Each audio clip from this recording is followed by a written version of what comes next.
My husband got jealous at our wedding because his old crush found a better man. I had married him last week and I'm already filing for annulment because his true colors showed up. Hi, Reddit, I, 27F, need to vent and get some advice. My husband, Carter, 26M. And I got married last weekend after dating for 3 years. The wedding ceremony went well, but the reception turned into a disaster that left me questioning everything about our relationship. There's something really bothering me about my husband's behavior at our wedding reception last Saturday. I never thought I would be writing a post like this just 1 week after getting married, but here I am. Carter and I met at a friend's house party 3 years ago. We hit it off immediately and started dating. He was charming, attentive and seemed to genuinely care about me and my interests. After 2 years of dating, he proposed, and I said yes without hesitation. The engagement lasted a year while we planned our wedding. There's a woman in Carter's life named Kylie, 24F, who he's known since high school. They've always been close friends. When I first met Kylie 2 years ago, Carter told me later that night that she used to have a crush on him during high school. He admitted that he sort of played into her feelings back then and for a bit after graduation, because he was going through a rough patch with depression and, like the attention she gave him, Carter looked genuinely regretful when he told me this and called Kylie a good person who deserved better. I thought it wasn't great that he did that, but since he seemed to regret it and it happened before we met, I didn't see a reason to argue about it.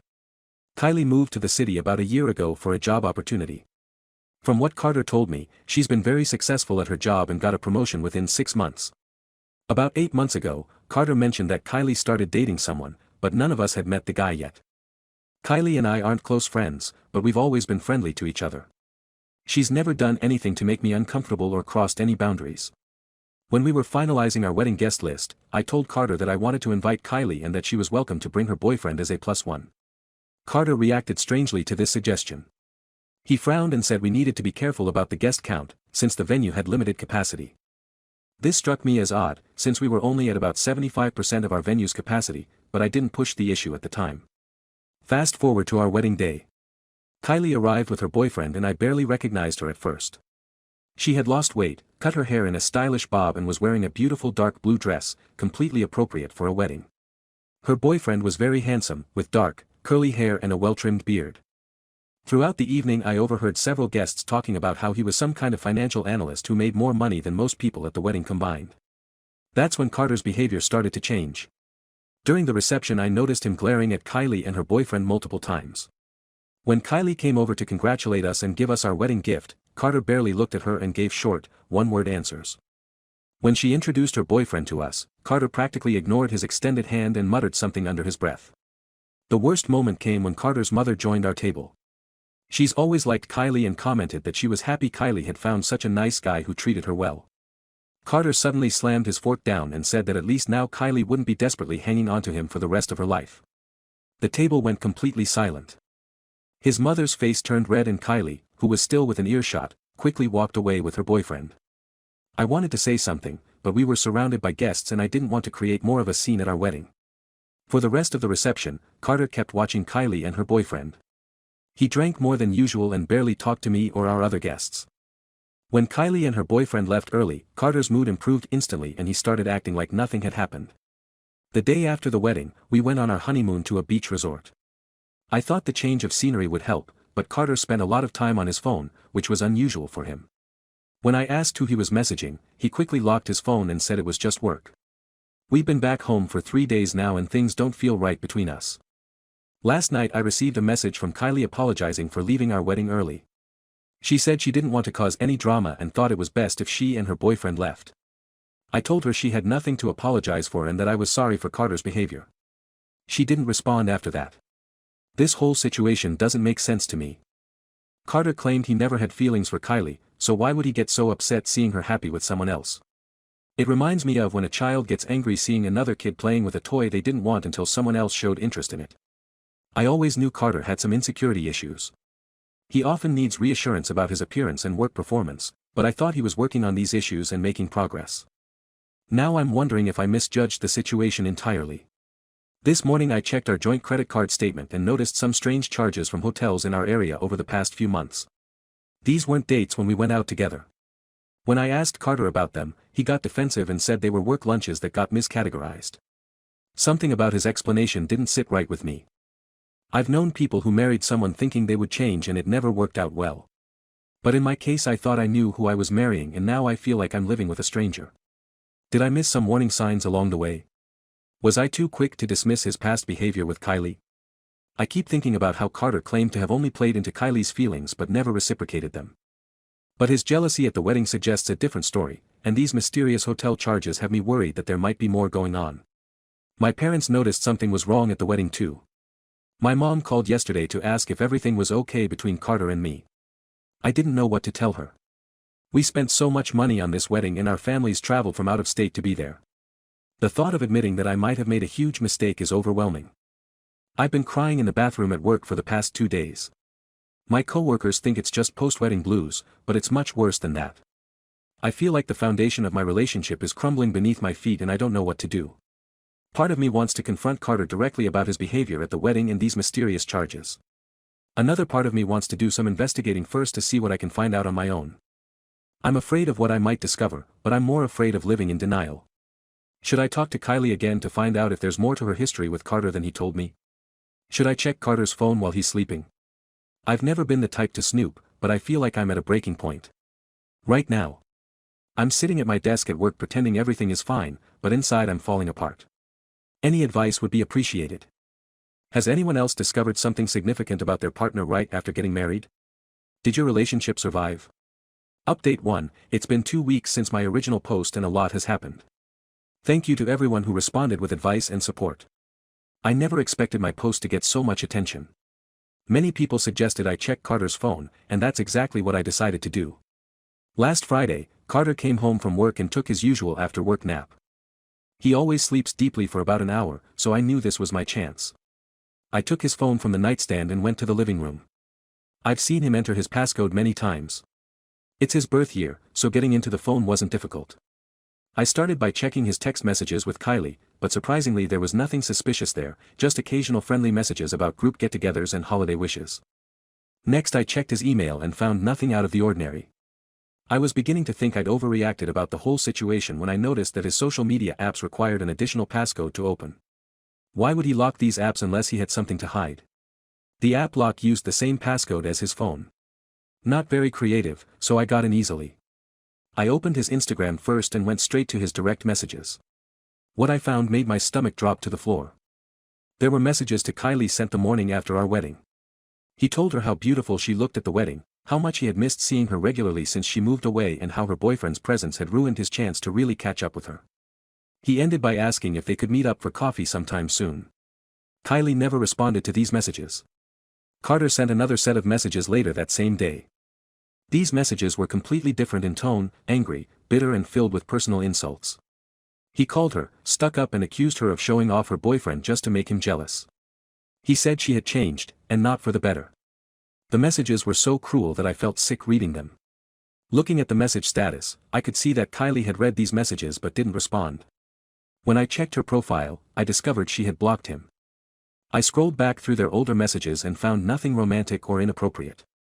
It seems their relationship had been genuinely platonic until Carter's outburst after our wedding. This confirmed my suspicion that Carter was jealous, not because he had a past with Kylie, but because she had moved on from her crush on him and found someone else. But that wasn't all I discovered. As I continued looking through his Instagram direct messages, I found conversations with several other women, at least 5 of them. These women appeared to be models or influencers based on their profiles. In most cases, Carter would compliment their photos and try to start conversations, only to be ignored. But 2 of these conversations had progressed to flirting and eventually sexting. The most shocking part, the shirtless photos Carter sent these women weren't even of him. I know what my husband's body looks like and the man in these photos had a much more muscular build. Carter had been catfishing these women using someone else's photos. According to the timestamps, these exchanges had been happening throughout our engagement, with the most recent one just 2 weeks before our wedding. There were also messages to a woman named Rachel, who appeared to be a coworker. These messages weren't explicit, but they were flirtatious and included plans to meet up for drinks after work. The dates of these meetups matched the hotel charges I had found on our credit card statement. I took screenshots of everything and sent them to my own phone before putting his phone back on the nightstand. Then I sat in the living room trying to process what I had discovered. I felt like I was living in a nightmare. The man I married, the man I thought I knew better than anyone, had been living a double life. When Carter woke up from his nap, I confronted him with the evidence. At first he denied everything, claiming his account must have been hacked. When I showed him the screenshots and mentioned the hotel charges that matched his meetups with Rachel, his face went pale. He admitted to the messages but swore that nothing physical had happened with any of these women. It was just flirting and fantasy. He said he begged me to forgive him, saying he would delete all his social media accounts and go to counseling. I asked him about his messages to Kylie and why he had been so cruel to her at our wedding. His explanation made no sense. He claimed he was just protective of me and thought Kylie was trying to outshine me at my own wedding. When I pointed out that his messages suggested he was jealous of her boyfriend, he became defensive and accused me of twisting his words. After hours of circular arguments, I told Carter the first needed space to think. I packed a bag and went to stay with my friend Ellie. I've been here for almost a week now, ignoring Carter's constant calls and messages. I contacted a lawyer to discuss my options. Since we've been married for less than a month, an annulment might be possible in our state. Yesterday I did something I probably should have done earlier. I reached out to Kylie. We met for coffee and I told her everything I had discovered. She wasn't surprised about the messages Carter had sent her after the wedding, but she was shocked about the other women. She then told me something that made everything even clearer. According to Kylie, she and Carter had actually dated briefly during their senior year of high school. It wasn't just a crush that he played into.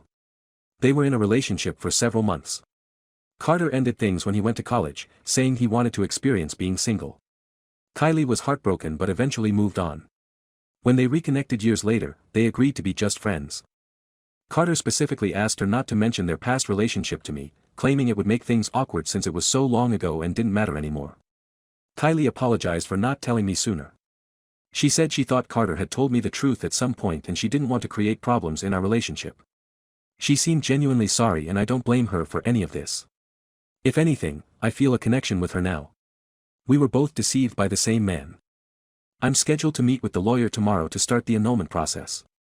I haven't told my family yet. I'm too embarrassed to admit that my marriage failed before it really began, but I know I can't stay with someone who has been lying to me from the start of our relationship. The Carter I fell in love with doesn't exist. He's a fabrication, just like the fake photos he sent to those women. Update 2, it's been a month since my last update and I've been through what feels like a lifetime of stress and heartache. The annulment process is underway, but it hasn't been as straightforward as I hoped. Carter initially refused to sign the papers, insisting that we could work things out. He showed up at Ellie's apartment several times until she threatened to call the police.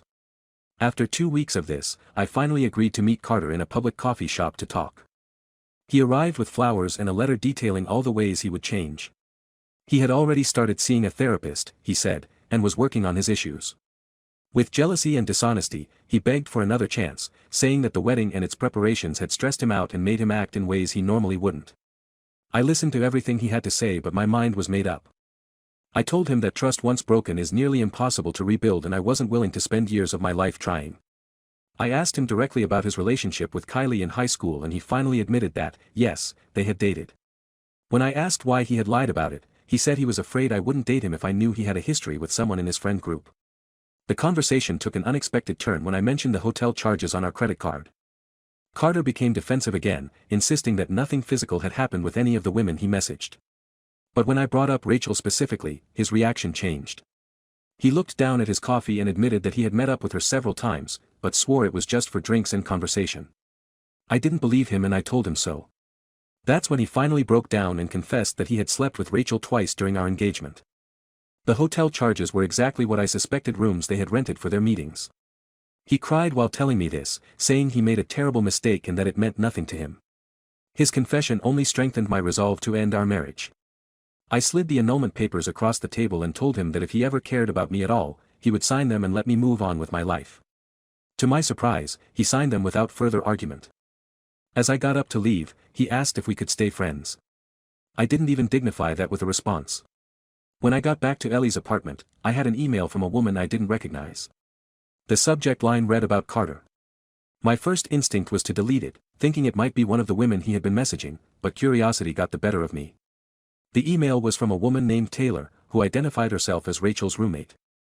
She had found my contact information from our wedding announcement online. According to Taylor, Rachel had been seeing Carter for almost a year, not just the few months suggested by the hotel charges I found. Rachel believed that Carter was planning to leave me after the wedding. Apparently, he had told her that our marriage was just for show, to please his parents, who were pressuring him to settle down. He had promised Rachel that they would be together once he figured out how to leave me without causing a scene. Taylor included screenshots of conversations between Carter and Rachel where he discussed these plans. He complained about me to her, saying I was controlling and boring. He told Rachel that he had only proposed because I had pressured him into it and that he had been looking for a way out ever since. I forwarded these emails to my lawyer, who said they might be helpful in the annulment proceedings. I also sent them to Carter with a simple message, "Never contact me again." The next day, I received a call from Carter's mother. She wanted to know why I was throwing away our marriage so quickly. Apparently, Carter had told his family that I was leaving him because of a minor disagreement at the wedding, leaving out all the details about his infidelity and deception. I didn't want to be the one to shatter their image of their son, but I also refused to be painted as the villain in this story. I told his mother that Carter had been unfaithful during our engagement and had lied about numerous things throughout our relationship. I suggested she ask him directly about Rachel and the hotel charges on our joint credit card. She went quiet for a moment before apologizing for calling. I haven't heard from her since. I've moved out of Ellie's apartment and found a small place of my own. I'm slowly telling friends and family about the annulment. Most have been supportive, though a few have suggested I'm giving up too easily. These are the same people who pressured me to get married in the first place, saying that at 27, I shouldn't be too picky. The most unexpected support has come from Kylie. We've met for coffee several times and it turns out we have a lot in common beyond our experiences with Carter. She's introduced me to some of her friends in the city and they've included me in their weekend plans, which has been a welcome distraction from the legal proceedings. My lawyer says the annulment should be finalized within the next few weeks. I'm looking forward to putting this chapter of my life behind me and starting fresh. Update 3. It's been 6 months since everything fell apart and I'm finally ready to share the final update on this situation. The annulment was finalized 3 months ago, officially ending my brief marriage to Carter. The legal process was surprisingly straightforward once Carter stopped contesting it. My lawyer suspects that the evidence from Rachel's roommate convinced him to back down rather than have all of this aired in court. After the annulment was granted, I changed my phone number and email address to prevent Carter from contacting me. I also deleted all my social media accounts and created new ones with stricter privacy settings. A clean break was what I needed to move forward. About 2 months ago, I ran into Rachel at a grocery store. I recognized her from photos I had seen in the emails from her roommate. I considered avoiding her, but then decided to approach her instead. I introduced myself and her face immediately turned pale. She started apologizing profusely, saying she had no idea Carter was engaged when they first started seeing each other. According to her, Carter had claimed to be in an open relationship and later changed his story to say we were breaking up. She only discovered the truth when she saw our wedding announcement online, at which point Carter convinced her that the marriage was just temporary. I told Rachel that I didn't blame her for Carter's actions. He had lied to both of us. We ended up getting coffee afterward and comparing notes on our experiences with him. The patterns were identical: the charm, the attention, the promises and, eventually, the lies. Rachel mentioned that after I confronted Carter, he continued to contact her for several weeks, alternating between begging her to take him back and accusing her of ruining his life by having her roommate contact me. She eventually blocked him on everything. Through Kylie, I heard that Carter moved back in with his parents temporarily after the annulment. He apparently told everyone that I had cheated on him, which was why our marriage ended so quickly. Kylie's boyfriend, now fiancé, works at the same company as one of Carter's cousins, so news travels fast. I decided not to correct the record. People who know me understand that's not who I am and I don't care what Carter's family thinks of me anymore. Last month I received a letter from Carter's mother. She apologized for her son's behavior and for calling me the day to pressure me to stay in the marriage. She wrote that after our conversation she confronted Carter and eventually got the truth out of him. She expressed her shame and embarrassment about the situation and wished me well for the future. I appreciated her letter but chose not to respond. That chapter of my life is closed. As for me, I've been focusing on rebuilding my life. I took a promotion at work that required additional training, which kept me busy and gave me something positive to focus on. I've started therapy to work through trust issues that understandably developed after everything that happened. My therapist suggested that my eagerness to marry Carter, despite some red flags, might have stemmed from societal pressure about marriage timelines, which was hard to hear but probably accurate. The friendship with Kylie has been one unexpected positive outcome from this whole mess. We get together regularly now and she's introduced me to a wider social circle. Through her I met a man named Marcus who I've been dating casually for the past month. I'm taking things extremely slowly this time and being much more observant of potential warning signs. Marcus knows about my past and understands my caution. The most important lesson I've learned from all of this is to trust my instincts. Looking back, there were warning signs about Carter that I either missed or actively ignored: his inconsistent stories, his jealousy, his need for constant validation, and the way he subtly put down other people to make himself look better. I wanted so badly to believe in the relationship that I convinced myself these were minor flaws that would improve with time. I still believe in love and partnership, but I no longer believe that marriage is the ultimate goal or a measure of success in life. I'm focusing on building a life that feels good on my own terms, with or without a partner. If the right person comes along, great. If not, I'll be okay on my own too. To everyone who provided advice and support throughout this journey, thank you. Your messages helped me find the courage to face the truth and make difficult decisions when it would have been easier to look the other way. I hope my story might help someone else recognize red flags in their own relationship before making a commitment they'll regret. Now let's move to the next story, story 2. My niece never had pizza until I secretly gave her some at her birthday party. My health-obsessed brother banned me from seeing her. I, 32F, have always been close to my niece, Emily. 9F, my brother, Mark, 38M, is a single dad who has been raising Emily on his own since his wife, Sarah, passed away 5 years ago. Our family has never been the same since we lost Sarah. She was the glue that held us all together, always organizing family gatherings and mediating conflicts. Her loss hit Mark the hardest, leaving him to navigate single parenthood while dealing with his grief. Growing up, Mark and I were never particularly close. He was the serious, studious older brother, while I was more laid back and social. Our differences often led to conflicts, but Sarah's presence in our family helped bridge the gap between us. After she passed, I made a conscious effort to be there for Mark and Emily, often babysitting and spending quality time with my niece. Mark has always been health conscious, a trait he inherited from our mother, who was a nutritionist. However, over the past few years, his obsession with clean eating has reached extreme levels. It started gradually after Sarah's death. At first we all thought it was just his way of coping with the loss and ensuring Emily stayed healthy. But as time went on, his restrictions became increasingly severe. Now Mark forbids anything he deems unhealthy, which includes most processed foods, sugar, and even certain fruits he considers too high in natural sugars. Emily's school lunches are meticulously prepared with organic, low-fat, sugar-free options. Birthday parties at school are a nightmare for her, as she's not allowed to partake in any of the treats her classmates enjoy. I've always tried to respect Mark's parenting choices, remembering how hard it must be for him to raise Emily alone, but I can't help feeling that his restrictions are too severe. Emily never gets to enjoy treats that other kids her age do, and I worry about how this might affect her relationship with food as she grows older. Last weekend, Emily stayed at my place while Mark was out of town for a work conference. It was her birthday and I decided to throw her a small surprise party. I invited a few of her friends from school and baked a chocolate cake, something Emily had never had before. I remember how Sarah used to make the most delicious chocolate cakes for our birthdays, and it broke my heart that Emily had never experienced that joy. The party was a hit, Emily was overjoyed, and for the first time I saw her truly let loose and enjoy herself, without constantly worrying about what she was eating. We had pizza, chips and soda, all things that are usually off limits for her. Emily kept saying it was the best birthday she'd ever had. Seeing her so happy reminded me of the carefree little girl she used to be before Sarah passed away and Mark's food rules took over their lives.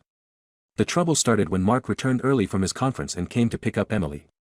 He walked in just as we were finishing up a game of pin the tail on the donkey, with half-eaten slices of cake and empty chip bags scattered around. The look on his face was a mixture of shock, anger, and betrayal. Mark was furious. He demanded to know what I was thinking, feeding Emily poison and undoing all his hard work. I tried to explain that it was just for her birthday, that Sarah would have wanted Emily to enjoy her special day, but he wouldn't listen. He called me irresponsible and accused me of trying to undermine his parenting. Things escalated quickly. I told Mark that he was being unreasonable and that his extreme diet restrictions were going to give Emily issues with food later in life. I mentioned that I'd noticed Emily becoming anxious around mealtimes and obsessing over ingredient lists, behaviors that worried me. I reminded him of how Sarah used to emphasize balance in all aspects of life, including diet. Mark exploded. He said I had no right to criticize his parenting or bring Sarah into this. He accused me of never understanding their relationship and trying to replace Sarah in Emily's life. His words stung, bringing up old insecurities about my place in the family. He grabbed Emily's things and stormed out, telling me not to expect to see them anytime soon. Emily looked back at me with tears in her eyes as Mark ushered her out the door. The sight of her distress broke my heart. It's been a week and Mark isn't returning my calls or texts. Emily managed to sneak a call to me yesterday saying she misses me and thanking me again for the party. She also mentioned that Mark has become even stricter with her diet since the incident, going so far as to pack her snacks for playdates. I'm torn.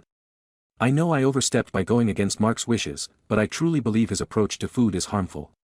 Emily is a healthy, active child with no medical issues requiring such a restricted diet. I'm worried about the long-term effects this could have on her physical and emotional well-being. Part of me wonders if I should have approached this differently. Maybe I should have talked to Mark about my concerns before throwing the party. But another part of me feels that Emily deserved to have one day where she could just be a normal kid. I can't help but think about what Sarah would say if she could see how things are now. She always emphasized the importance of balance and enjoying life's little pleasures. I feel like I'm caught between honoring her memory and respecting Mark's parenting choices. Our parents have stayed out of it so far, not wanting to take sides, but I'm considering reaching out to them for advice. I'm worried that if this continues, we might lose the tight-knit family dynamic that Sarah worked so hard to foster. I'd have for letting Emily have junk food at her birthday party and standing up to my brother about his extreme health obsession. Should I have handled this differently? I'm at a loss for what to do next and could really use some outside perspective. Update 1, it's been about a month since my last post and a lot has happened. First, I want to thank everyone for their support and advice. It really helped me gain perspective on the situation and gave me the courage to take action. After my brother, Mark, cut off contact, I was really worried about Emily. I couldn't shake the feeling that something needed to be done. The image of Emily's tearful face as Mark dragged her away from the birthday party haunted me. I decided to reach out to our parents and our older sister, Lisa, 40F, to discuss the situation. To provide some context, our family has always been close-knit, but we've had our share of challenges. Our parents, both in their 60s, have always tried to maintain a neutral stance and conflicts between us siblings. Dad is a retired high school principal known for his level-headedness, while Mom is a former nutritionist who instilled in us the importance of healthy eating from a young age. Lisa, our older sister, is a child psychologist. She's always been the peacemaker in the family, often mediating our squabbles. When we were younger, when Sarah passed away, Lisa was instrumental in helping Mark and Emily through their grief, providing both professional and familial support. To my surprise, when I reached out to them, they admitted they had also been concerned about Mark's extreme approach to Emily's diet, but hadn't wanted to interfere. Mom, in particular, felt guilty wondering if her emphasis on nutrition during our childhood had contributed to Mark's current obsession. After a long family discussion, we agreed that an intervention was necessary, not just for Emily's sake, but for Mark's as well. We reminisced about Sarah and how she would have handled this situation. Sarah had always been the one to bring balance to our family dynamics, and we all felt her absence keenly in this moment. We planned a family dinner at our parents' house and invited Mark and Emily. Mark was hesitant at first, but our mom convinced him. It was just a regular family get-together. She promised to prepare all of Mark's approved foods, which seemed to ease his mind. The day of the dinner arrived and the tension in the air was palpable. Mark and Emily arrived last, and I could see the weariness in Mark's eyes as he looked at me. Emily, on the other hand, seemed excited to see everyone, though she kept close to Mark's side. Dinner started off awkwardly. Mark barely touched the food, scrutinizing every dish, despite Mom's assurances that she had followed his guidelines. Emily, on the other hand, seemed excited by the variety, but kept looking to Mark for approval before eating anything. The rest of us tried to keep the conversation light, reminiscing about family vacations and sharing updates about our lives. After dinner, as we moved to the living room for coffee, herbal tea for Mark and Emily, we decided it was time to address the elephant in the room. Dad started by expressing how much he admired Mark's dedication to being a good father, but gently suggested that perhaps his approach to Emily's diet had become too extreme. Mark immediately became defensive, stating that he was only doing what was best for Emily's health. He brought up statistics about childhood obesity and the dangers of processed foods. It was clear that his fear of losing Emily, like he lost Sarah, was driving his behavior. Lisa, putting on her child psychologist hat, explained the potential psychological impacts of such strict food rules on children. She talked about the risk of developing unhealthy relationships with food and body image issues later in life. She shared stories from her practice about adults who struggled with eating disorders rooted in overly restrictive childhoods. I shared my observations about Emily's anxiety around food and her excitement at the birthday party. I apologized for going behind Mark's back but emphasized that I was worried about Emily's well-being. Mark didn't take it well at first. He accused us of ganging up on him and tried to leave. But then Emily, who had been quietly listening to the adults talk, spoke up. Her small voice cut through the tension as she told Mark that she was always hungry at school because her lunch wasn't filling enough. She admitted to sometimes trading her healthy snacks for her friends' junk food because she felt left out. She said she loved her dad but wished she could eat normal food sometimes, like her friends did. The room fell silent as Emily's words sank in. Mark looked shocked as if he was truly seeing the impact of his rules. For the first time, Mom started to cry softly and Dad put a comforting arm around her. Seeing Emily open up seemed to shake something in Mark. For the first time since Sarah's death, he actually listened to our concerns without getting defensive. He admitted that his fixation on clean eating had intensified after losing Sarah as a way of trying to protect Emily from any harm. He confessed to being terrified of making a mistake and raising Emily and letting Sarah down. This admission opened up a deeply emotional conversation about grief, fear and the challenges of single parenthood. We all shared memories of Sarah, acknowledging how much we missed her and how proud she would be of both Mark and Emily, through tears and hugs. We suggested that Mark speak to a nutritionist and a family therapist to find a more balanced approach to healthy eating. We emphasized that we weren't asking him to abandon his health-conscious approach entirely, but to find a middle ground that would be healthier for both him and Emily in the long run. To our relief, Mark agreed to consider it. He admitted that he had been so focused on physical health that he might have overlooked Emily's emotional well-being. We ended the night on a cautiously optimistic note. Mark agreed to weekly family dinners where Emily could eat a wider variety of foods, and he promised to consult professionals about developing a more balanced meal plan for her. As they were leaving, Emily hugged me tightly, whispering a thank you. The look of relief on her face made all the family tension worth it. Mark gave me a nod, not quite ready for full reconciliation, but it was a start. I'm hopeful that this is a step in the right direction. I know we have a long way to go, but at least now the issue is out in the open and we can work on it as a family. Sarah always believed in the healing power of family and I like to think she was there with us that night, guiding us towards understanding and reconciliation. I'll keep you updated on how things progress. Thanks again for all your support and advice. It really made a difference in giving me the courage to address this issue head-on. Update 2, it's been another 2 months since my last update and I wanted to share the progress we've made, as well as some unexpected challenges that have come up. The good news first. Mark has been seeing a nutritionist and a family therapist, as we suggested. The nutritionist, Dr. Rodriguez, has been working with Mark to develop a more balanced meal plan for Emily. She's helped him understand the importance of variety in a child's diet and has introduced the concept of sometimes foods rather than outright banning certain items. The family therapist, Dr. Chen, has been working with both Mark and Emily to address the underlying anxiety and control issues related to food. She's also been helping Mark process his grief over Sarah's death in healthier ways. Emily's diet has improved significantly. She's now allowed to have pizza on Fridays, and Mark has even started baking healthier versions of cookies and cakes with her as a bonding activity. It's been heartwarming to see them in the kitchen together, laughing and making memories, just like Sarah used to do with Emily. Our weekly family dinners have continued and they've become a positive experience for everyone. Mark is slowly learning to relax his control over Emily's eating habits and Emily is enjoying trying new foods without fear. Last week she tried spaghetti and meatballs for the first time and declared it her new favorite food. However, we've hit a bit of a snag recently. About 2 weeks ago, Emily had her first sleepover at her best friend, Sophia's house since Mark started relaxing the food rules. Sophia's parents, knowing about Emily's previous dietary restrictions, decided to let the girls have a junk food party to celebrate Emily's new food freedom. Apparently excited by her newfound food freedom and the novelty of the situation, Emily overindulged in snacks and soda, making herself sick. She ended up with a terrible stomachache and threw up in the middle of the night. Sophia's mom called Mark to come pick Emily up early in the morning. When Mark arrived and saw Emily pale and miserable, he was beside himself with worry and anger. He called me in a panic on the drive home, blaming me and the rest of the family for pushing him to loosen his restrictions. He yelled that this incident proved Emily couldn't handle normal food and that he had been right all along to be strict. I tried to reason with him, explaining that this was a normal part of learning moderation and that many kids overindulged at their first sleepover. I reminded him of times when we were kids and made ourselves sick at parties, but Mark was too upset to listen. He hung up on me mid-sentence. For a few days after that it seemed like all our progress might be undone. Mark stopped returning my calls and skipped our weekly family dinner. Emily later told me that he had gone back to his old strict regimen, refusing to let her have any of the new foods she had been enjoying. I was at a loss for what to do.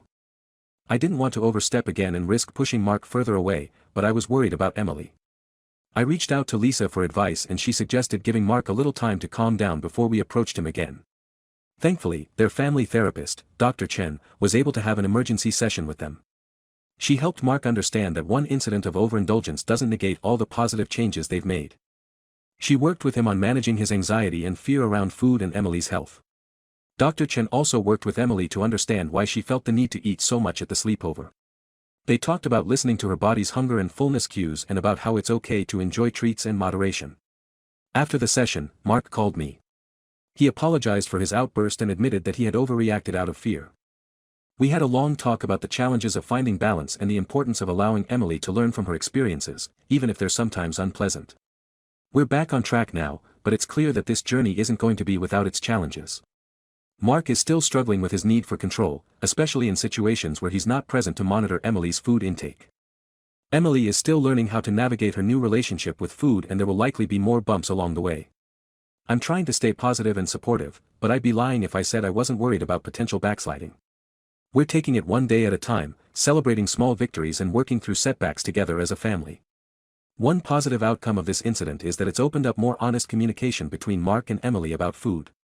Emily felt comfortable telling Mark that she had felt pressure to eat everything at the sleepover because she was afraid she might never get the chance again. This led to a heartfelt conversation where Mark reassured her that the changes in their diet were permanent and that she didn't need to worry about foods being taken away again. We're all learning from this experience. As a family, we've decided to be more mindful about how we introduce new foods to Emily. We're focusing on teaching her about balance and moderation rather than just giving her free rein. I'll update again if there are any major developments. Thanks for sticking with us through this journey. Your support and advice have been invaluable. Update 3, it's been 6 months since my last update and I have some surprising news to share. Our family's journey has taken an unexpected turn, but I think it's ultimately been for the better. First, let me update you on the progress we've made. Mark and Emily have continued to work with their therapist and nutritionist. Emily's relationship with food has improved dramatically. She's able to enjoy a variety of foods without anxiety, and Mark has learned to trust her to make her own choices within reason. Our family dinners have become a joyous occasion rather than a source of tension. Now for the unexpected twist. About 2 months ago, Mark started dating again. Her name is Lily, 36F, and they met at a local farmer's market. Lily is a pastry chef who specializes in creating healthier versions of traditional desserts. At first I was worried that this might trigger Mark's old anxieties about food, but surprisingly it's had the opposite effect. Lily's balanced approach to indulgence has been eye-opening for Mark. She's shown him that it's possible to enjoy treats while still maintaining an overall healthy lifestyle. Mark has even started taking cooking classes with her, learning to create nutritious meals that are also delicious and satisfying. The change in Mark has been remarkable. He's more relaxed, happier, and his relationship with Emily has improved as a result. Emily adores Lily and loves helping out in the kitchen when Lily comes over to cook. It's heartwarming to see Emily excited about food again, asking questions and learning about different ingredients. Last week we had a big family barbecue to celebrate Emily's 10th birthday. Mark and Lily worked together to create a spread that included both healthy options and treats. The highlight was a beautiful birthday cake that Lily made using whole grain flour and natural sweeteners.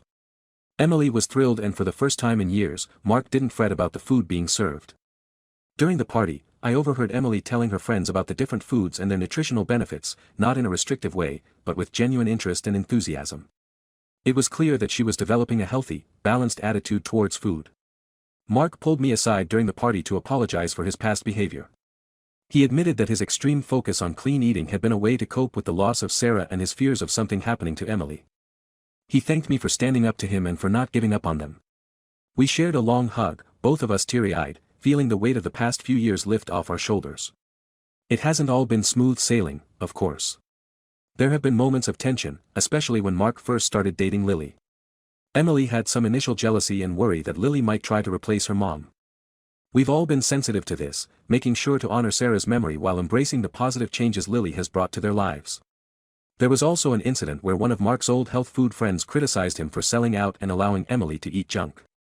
It upset Mark, but instead of retreating to his old habits, he stood his ground.